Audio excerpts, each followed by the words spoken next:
Hey guys, today I'm going to read to you the Berenstain Bears, The Trouble with Grown-Ups.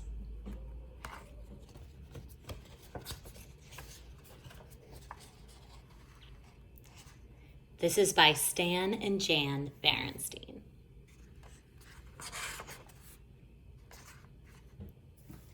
Even though it was bright and clear outside, the Bear family's treehouse, there was a storm brewing inside. For a while, it would be wrong to say that the cubs and grown-ups are natural enemies. It would be fair to say that cubs and grown-ups sometimes don't get along. "Where's the rest of my paper?" thundered an angry Papa Bear, storming into the living room. It didn't take him long to find Brother Bear in the sports section. "I just borrowed it," said Brother. Papa snatched it up and plumped down in his easy chair. Brother wandered into the kitchen looking for sympathy from Mama Bear. "Gee," he said, "what's eating him?"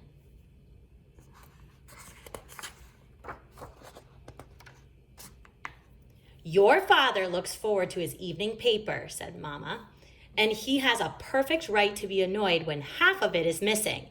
And furthermore, I'll thank you not to refer to your father as him." She stomped out of the kitchen.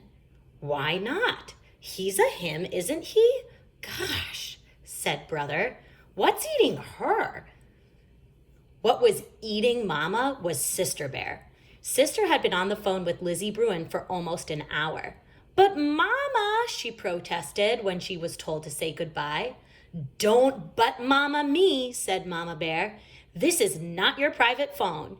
You've had all day to talk to Lizzie at school, and you'll have all day to talk to her tomorrow. So hang up that phone now." Sister did as she was told.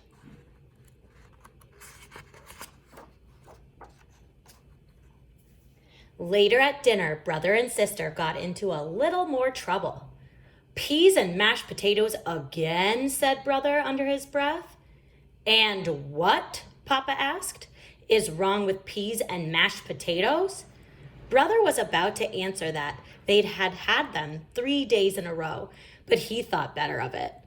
Instead, he began counting and spearing peas onto his fork. 1, 2, 3, 4. "What are you doing?" asked Sis. "Trying to see how many peas I can get onto my fork at one time," he answered.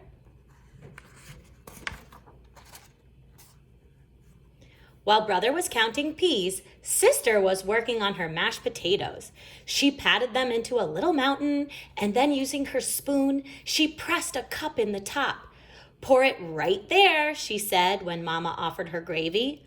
"What in the world?" commented Mama. "Well, you see," said Sister, "it's a volcano, and the gravy is going to be the lava and flow down the sides." "That will be quite enough of volcanoes and counting peas," shouted Mama. "Food is to eat, not to play with." "Gee whiz," said Brother. "We're just trying to make it interesting." "Food isn't supposed to be interesting," roared Papa. "It's supposed to be food."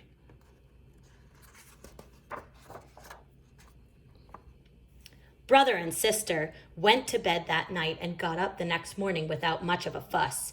But trouble started again at breakfast. "Oh, yes," Brother said suddenly, remembering something.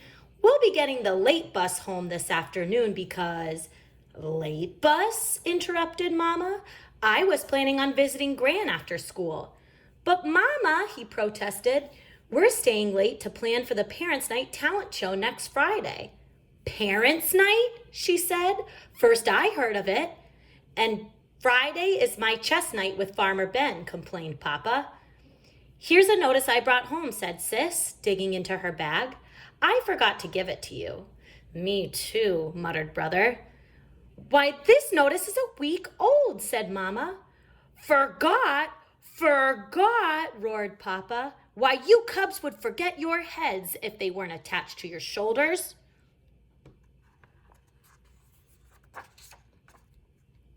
"Phew," said Brother as he fell into the seat beside Cousin Fred on the school bus. "Tough morning?" asked Fred. You better believe it, said Sister, taking the seat next to Lizzie that she had saved for her. The four compared notes on the way to school. The Cubs agreed that while there was no doubt that their parents loved them, they were a little difficult to get along with sometimes. They nagged, they said no a lot, and they never wanted Cubs to have any fun. Hey, said Brother as they got off the bus, what are we going to do for the Parents' Night talent show? Don't know, said Lizzie. Let's think about it.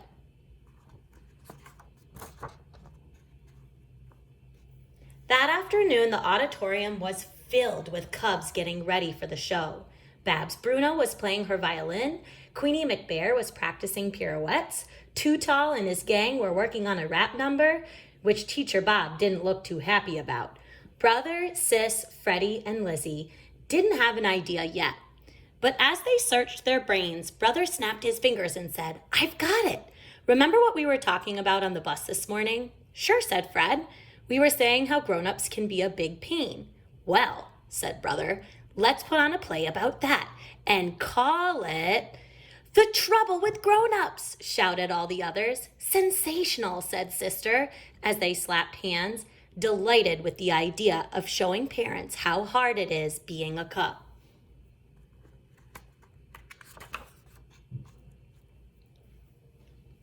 But putting on a play is easier said than done. You have to write it, figure out who is going to play the parts, then memorize it.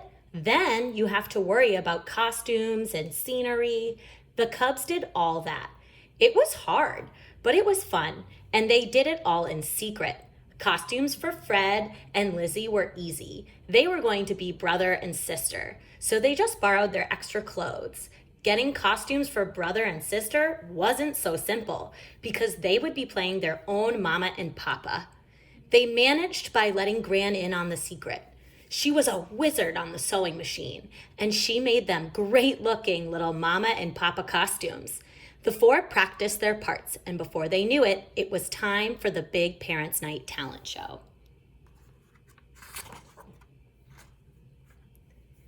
There was a lot of talent at the Bear Country School, and all the acts did pretty well.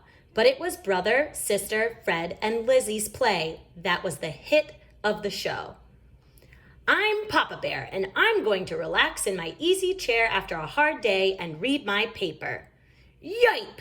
Somebody stole my sports page. Help! Police! Somebody stole my sports page. Here it is, Papa. I didn't just steal it. I just borrowed it. It's disgraceful, that's what it is. Cubs have it too easy today. They have everything handed to them. I used to walk 20 miles to school in blinding snowstorms. But Papa, don't but Papa me.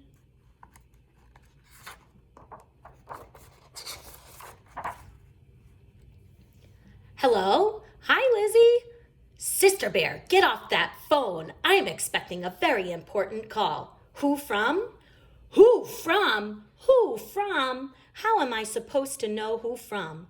But Mama, don't but Mama me.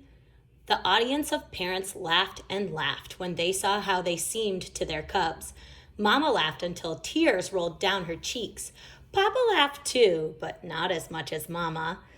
They both thought the play, which was a big surprise to them, was very well done.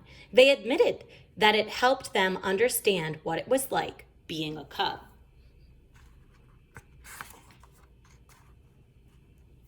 The next morning, Mama and Papa had a bit of a surprise for their cubs. You might even say a shock. Mama, who was a sewing wizard herself, had made a grown-up size pink jumper. Wearing it, she looked like a huge sister bear. She even had a pink bow. Papa, wearing a red pajama top and blue bottoms, looked like a gigantic brother bear.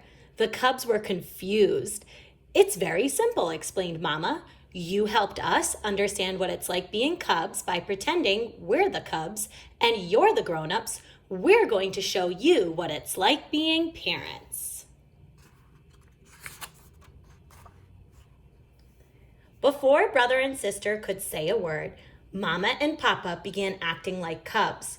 Where's breakfast? I'm hungry, shouted Papa. I hope we're not having that ooey gooey oatmeal again, screamed Mama. Ooey gooey oatmeal, ooey gooey oatmeal, shouted Papa, jumping up and down. Brother pulled Sister into the living room where they could hear themselves talk. But the living room was another shock.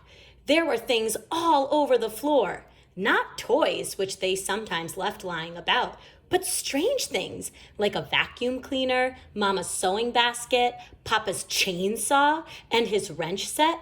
What a mess! The cubs understood.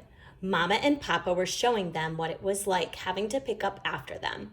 Mama and Papa ran through the mess and headed for the front door. Brother cried, "Please don't bang the..." But it was too late. Papa banged the door so hard it shook the house. Brother began to smile. Sister began to giggle. They went out on the stoop. There were cubs, Mama and Papa, sporting about on the lawn. Mama jumping rope, Papa trying kick turns on Brother's skateboard. But their feet got tangled and they sprawled head over heels on the grass. Pretty soon, they were all laughing so hard their sides ached.